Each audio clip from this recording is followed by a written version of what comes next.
Hello and welcome to the Australian Bitcoin podcast. My name is Daniel Wilczynski. I am the founder of Hardblock, an exchange that I believe is the best dollar cost averaging exchange in Australia.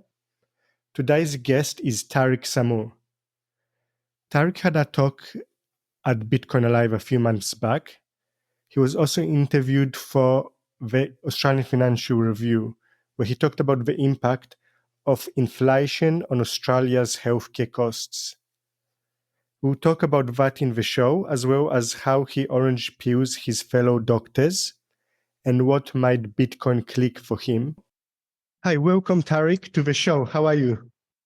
I'm great. Thanks, Daniel. Thanks for having me. So maybe give the audience a bit of an introduction. Who are you and what made you get interested in Bitcoin? Yeah, so my name is Tarik Sammour. I'm a surgeon at the Royal Adelaide Hospital in Adelaide. I'm also an associate professor at the University of Adelaide, so I do a bit of surgical type research. My background is I grew up in Dubai till I was about 16 years old, then moved to New Zealand with my family. I did all my medical and surgical training in New Zealand, and then after that ended up in Australia working as a surgeon.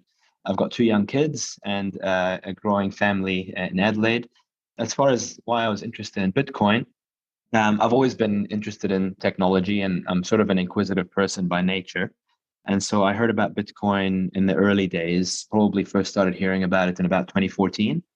Initially, when I heard about Bitcoin, I was very curious about the idea of being able to send money over the internet. Back then, PayPal and things like that didn't exist. And so banking was very slow. And the idea that I could send value anywhere in the world instantly was very appealing. So that was the initial sort of view I had about Bitcoin in their very early days. I also listened to some of the OGs like Max Kaiser and some others that used to talk about it a lot as being a solution to the world's monetary problems, although I didn't really understand that very well until many years later. So I bought a tiny amount of Bitcoin in the early days. I wish I bought a lot more, but I bought a tiny amount as sort of my way of investing in what I thought was a superior technology and a disruptive technology. And like many Bitcoiners, as time has gone on, I've become more and more of a Bitcoin maxi, and I've started to understand the promise more and more, specifically with regards to how broken the current financial system is in terms of currency issuance and how Bitcoin is a possible solution to that problem. And so now I go around telling people about that, trying to educate people about that, particularly people in my circles here in terms of medicine and surgery. I didn't know you were from Dubai originally. Dubai is... I'm originally Palestinian, actually. I'm ethnically Palestinian, but I grew up in Dubai till I was about 16 years old. There's a lot of Bitcoin people in Dubai. Dubai is kind of becoming a bit of a economic hub, not only Bitcoin, but overall. Yeah, I mean, they've always been very progressive with tech because, I mean, the UAE is an interesting place. Dubai is actually one of the, in terms of the Emirates, probably has the least amount of oil of many of the other Emirates. And so, in order to attract investment, they've always had to be quite progressive with their policy around business and that sort of thing. And that's been the case since I grew up there. And I think crypto and Bitcoin is just the latest thing that they've gotten themselves into, but they always seem to try and get ahead of the times and try and attract investment capital from around the area. So going back to Bitcoin, and you said you were always somewhat technical. Yes. Before you got into Bitcoin, did you have an interest in things like economics and or history or things like that? I mean, not really. I didn't have an interest in economics or history. Or I do have an interest in... libertarianism or anything like that? No, not really. In fact, I would say because I grew up in Dubai, which is a sort of an ultra-capitalist society with a monarchy in charge, I lean more towards the left side. So I tend to be more of a, when I grew up, I was a bit more of a socialist in my outlook. And I sort of really liked countries like New Zealand and Australia because of the social services that they offer compared to, say, other countries like the US and Dubai. However, as I've gotten older and realized that there's no point really being a socialist country if the underlying money is corrupted, which is what the situation we currently find ourselves in, I find myself becoming more and more centrist and sharing some values with my libertarian friends, but I wouldn't call myself a libertarian as such. far as my interest, I mean, I was interested in technology more than anything else. So, what I genuinely lean towards is technology. I've always been a bit of a computer nerd and that sort of thing growing up. I just love exploring new technologies.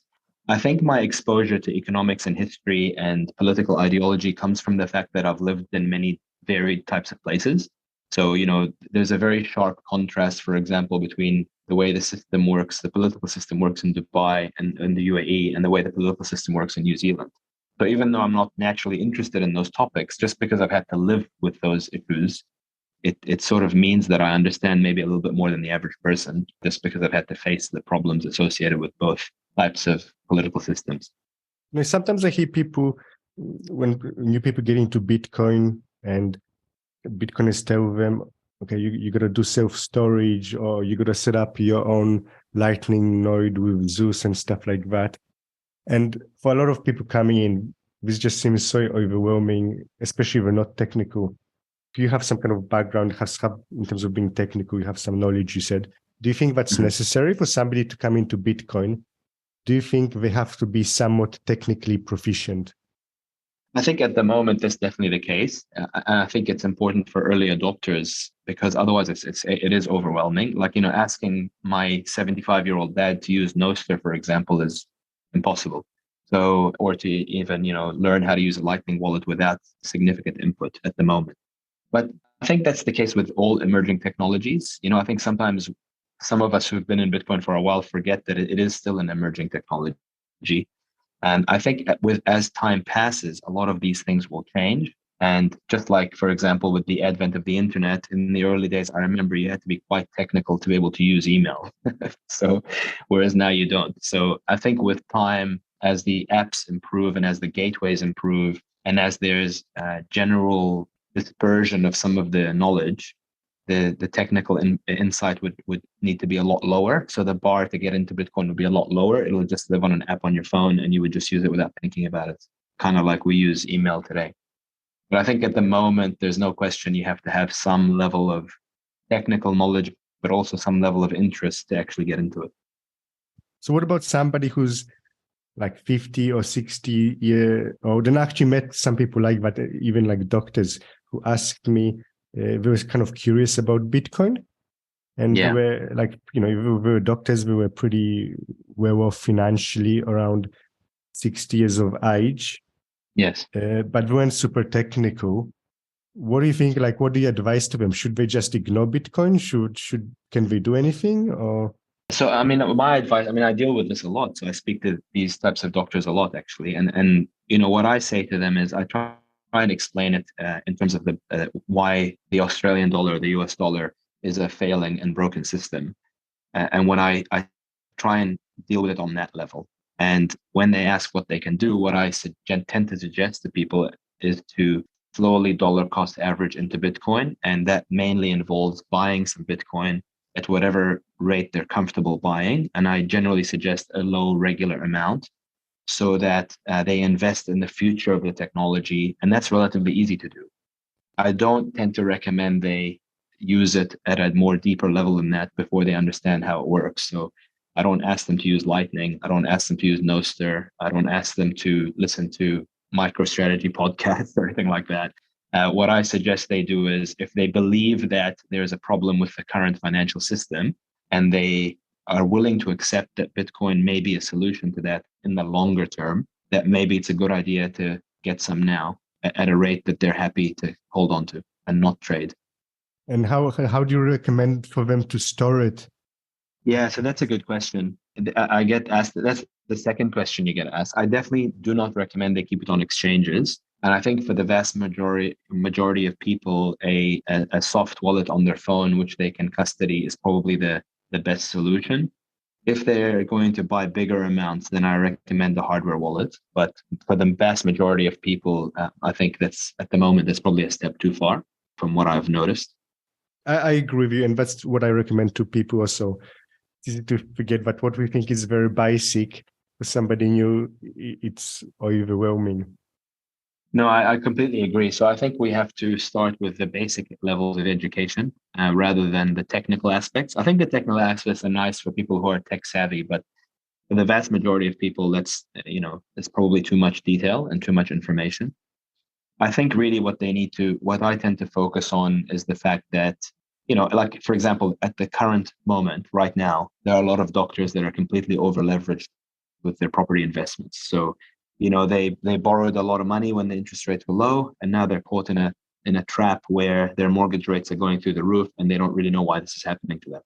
And so if you try and explain why this is happening and you try and get down to the basement level, which is that the Reserve Bank and the Federal Reserve and all the central banks in the world attempt to control the money supply by raising and lowering interest rates. That's basically what they do to try and balance inflation with unemployment.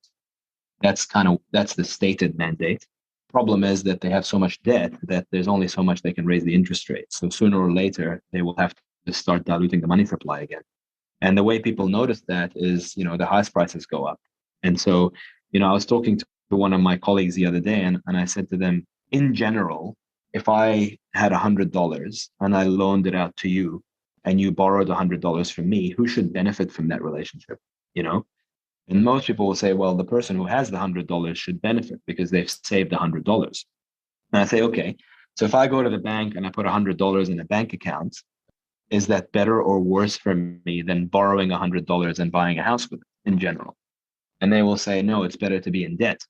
And so I explained to them, well, why is it that in 2023 in Australia, your finance managers and your accountants encourage you to get into massive amounts of debt, and that somehow that's advantageous to you in the long run? Surely there's a fundamental problem with the system where borrowers, people who are in debt, are advantaged over savers.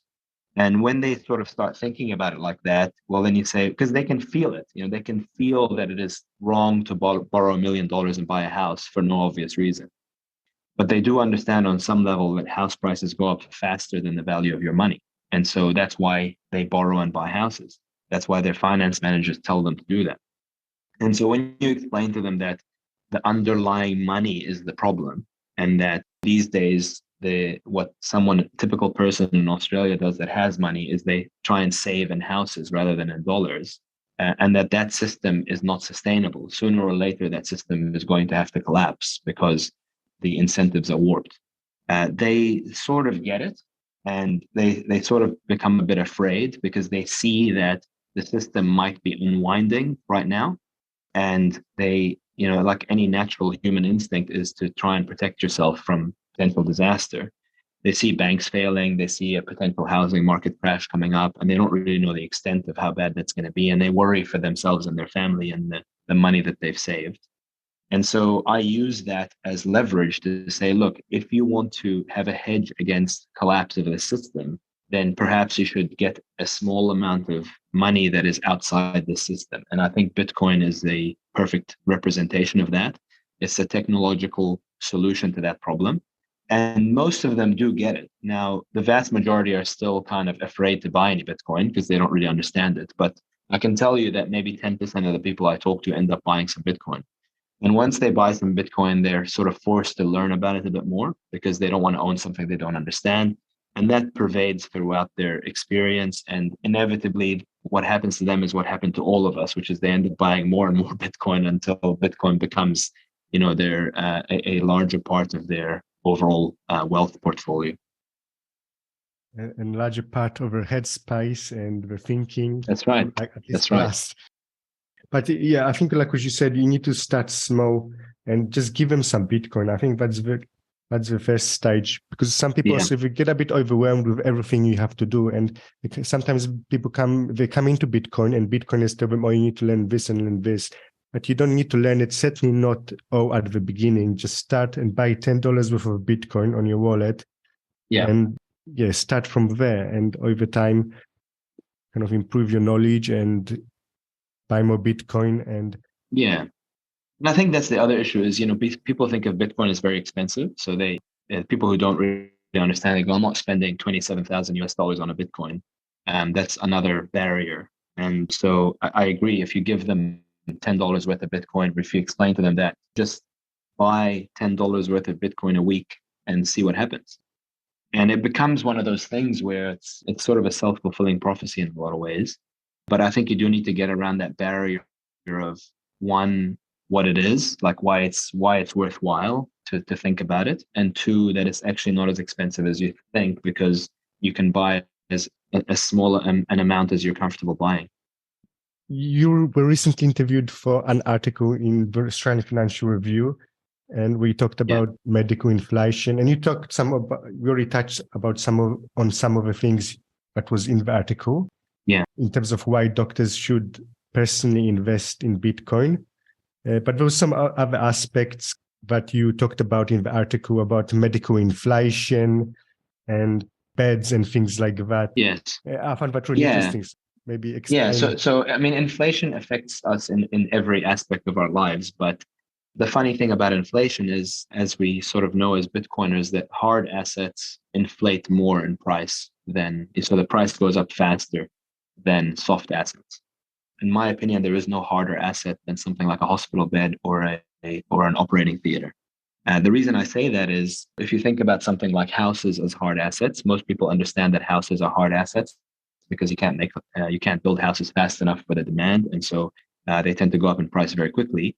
That same rule applies in healthcare, except it's magnified because a hospital bed is much harder to make than an apartment bed or a hotel bed or a house because of the amount of investment required to create a hospital bed in terms of technology, but also in terms of staff.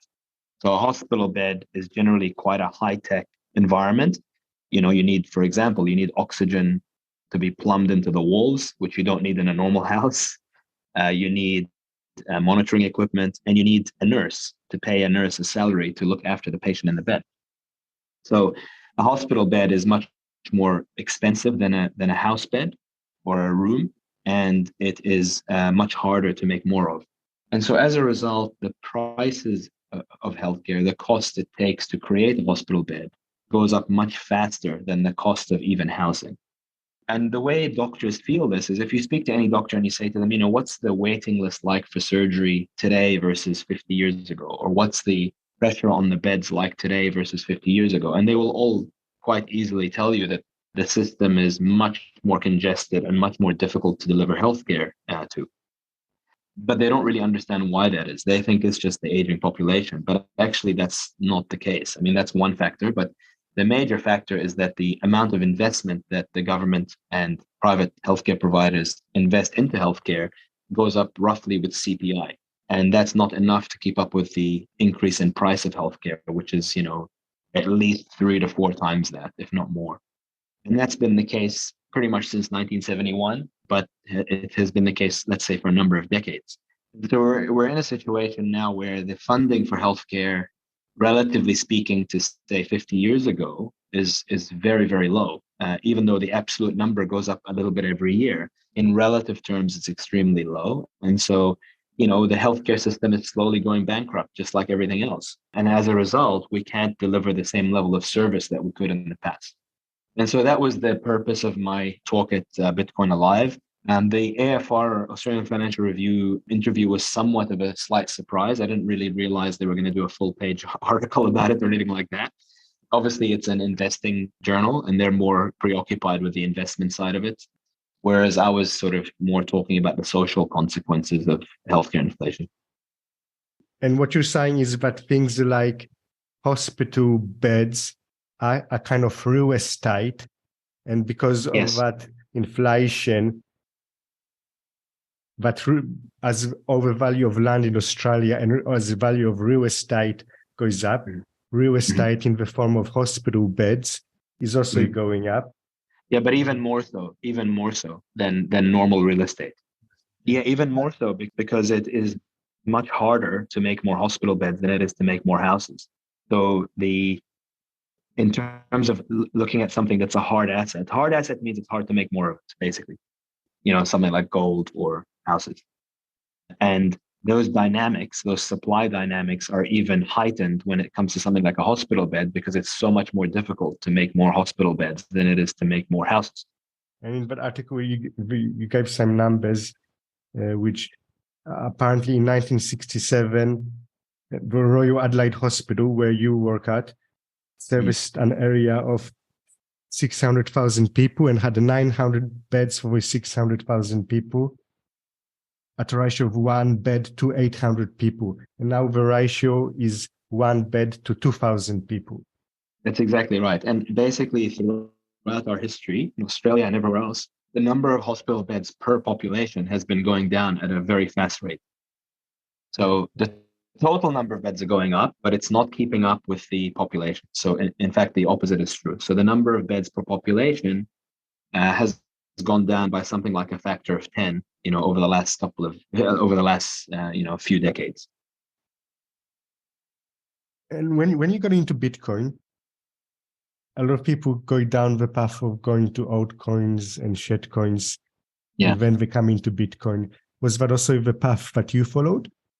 Yeah. So when I first got into Bitcoin, I didn't really know anything about altcoins because most of them didn't exist. So I didn't really get into them. But I did do a couple of years worth of shitcoining until relatively recently, and I sort of thought it's the greed side that takes over, and you think, why don't I just put a small percentage into these altcoins and watch them 10,000x? It's that kind of mentality. It's more of a gambling mentality than anything else. And you lie to yourself and you believe the hype that somehow this is going to be a promising token for some reason. But then you learn your lesson and you realize that that is simply not the case. None of the other tokens are properly decentralized. Most of them have foundations and owners behind them that basically profit off the misery of others, whether they care to admit it or not. And so you eventually realize that there's really only one fully decentralized cryptocurrency, and that's Bitcoin. Everything else is more of the same fiat tokenomics. Earlier on, you said that when you first started using Bitcoin, you were just interested in it for using to send money overseas as a kind of a payments method. Yeah. And then later you kind of became more aware of its deeper kind of monetary aspects. Yeah. So I'm just wondering, what was that? Is it that made it click for you? I'm guessing initially when you're thinking of it, using it just to send money overseas, you probably weren't investing in it because you didn't see it as an investment asset. Yeah, no. So I did see it as an investment asset because you got to remember, like back then, I was personally sending money between countries and it was very difficult to do. And the banks charged an extortionate rate and there was nothing like PayPal or anything to make it instant.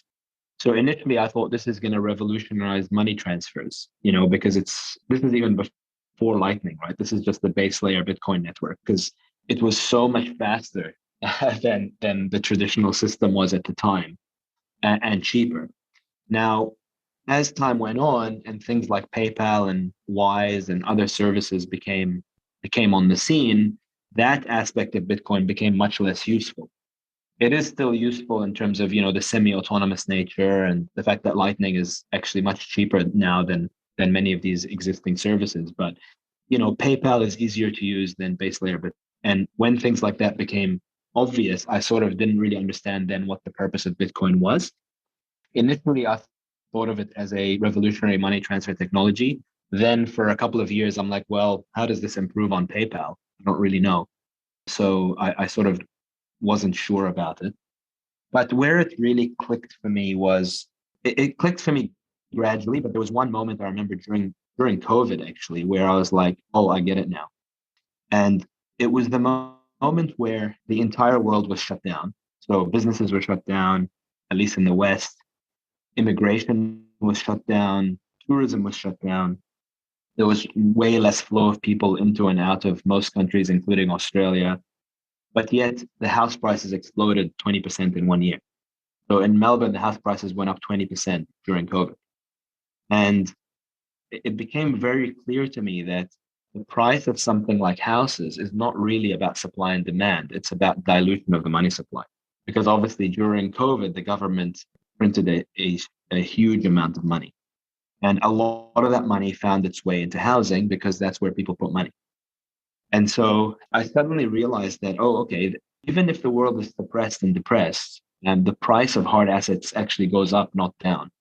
And that has nothing to do with the typical supply and demand things that we understand as being the determinants of price. It became clear to me that the determinant of price is Is it a hard asset? How much money is the government printing? So I became very disillusioned with this idea that somehow the government is stimulating housing during the worst economic depression of my time. I thought this was a very weird way to manage an economy. And I started sort of digging into it a bit deeper and deeper. And it became clear to me that there is no way out for these people. And what by these people, I mean the reserve banks, than to continuously inflate the money supply. There is no other option for them. And that will continue forever. And that's because the amount of debt they have on their books at the moment, and the US is struggling with this at the moment, is so high that they are unlikely to ever pay it back. And the only way they can pay it back is to continuously print money. And when they print this money, it's going to end up in things like housing, which makes housing very expensive for millennials and young people and people on lower incomes, which actually ruins a society. So at that point, it was very obvious to me that the only way to address this is to redo the system from the base layer up. And by base layer, I mean the currency layer. And it only then was it obvious to me what Satoshi meant with the original inscription in the Genesis block.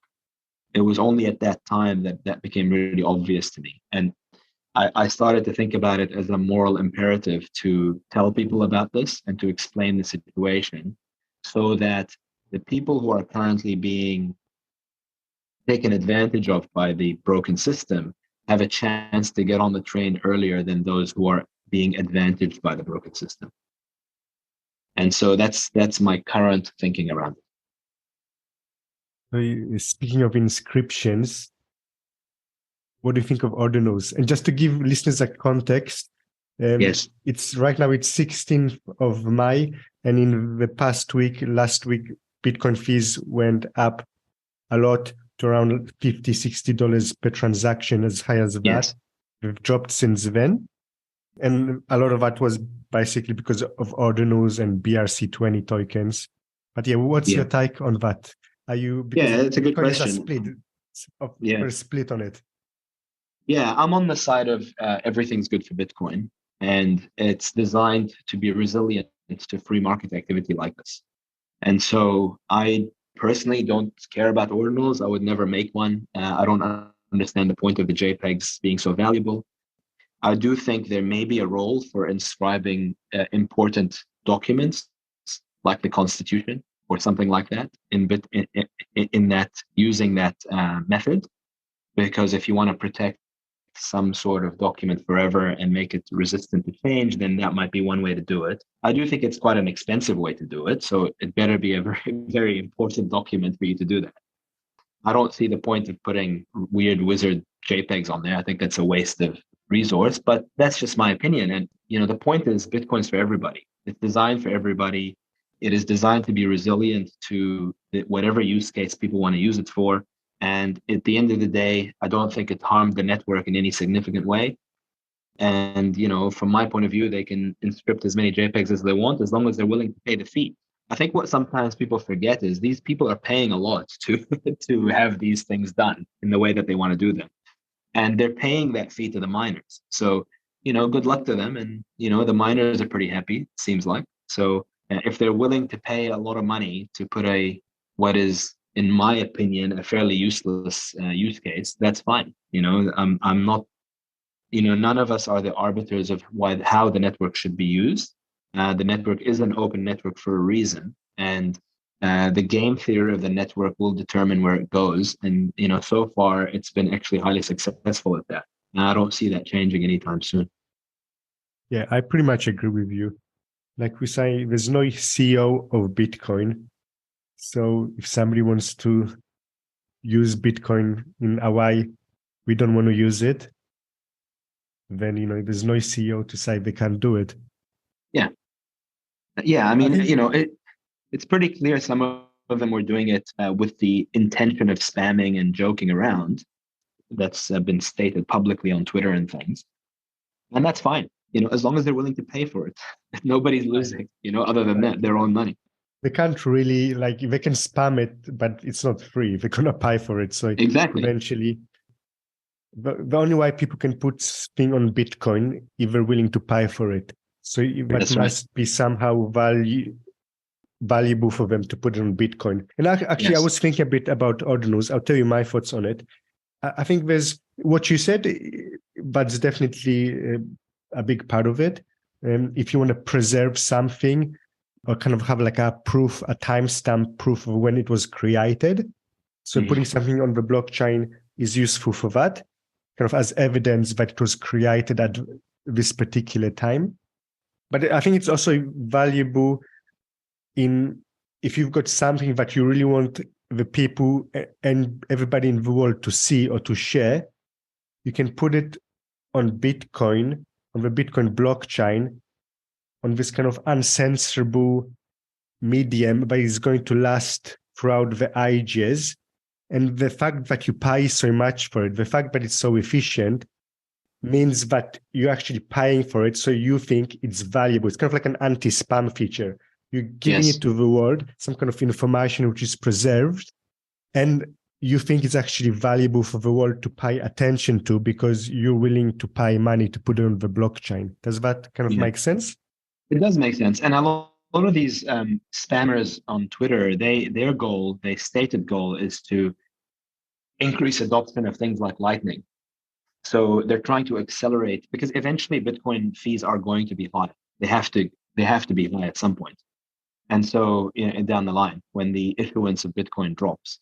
And so, the network is relying on this idea that down the line, the fees will be high enough to sustain the miners. And so some of these spammers are basically saying that the reason they've actively spammed the network is to demonstrate to the Bitcoin community that when the fees are high, right, there needs to be other layer two solutions to enable quick and rapid transactions for small payments and solutions like Lightning. And so and there's no question, for example, that Binance as a big exchange and Coinbase have both now committed to implementing Lightning for withdrawals on their centralized exchanges. And that part of the reason they've done that is because the fees went up so high that people were complaining that it was very expensive to withdraw their Bitcoin. And it was costing the centralized exchanges a lot of money to try and let people have their Bitcoin. So in some ways, even though the wizards and the dick pics and whatever were a waste of space, definitely in terms of the JPEG itself, really some benefit to what they did. That's it for today's episode. I really hope you got something out of that. Give us a review on your podcast player. That would really help us out. And happy stacking and see you next time.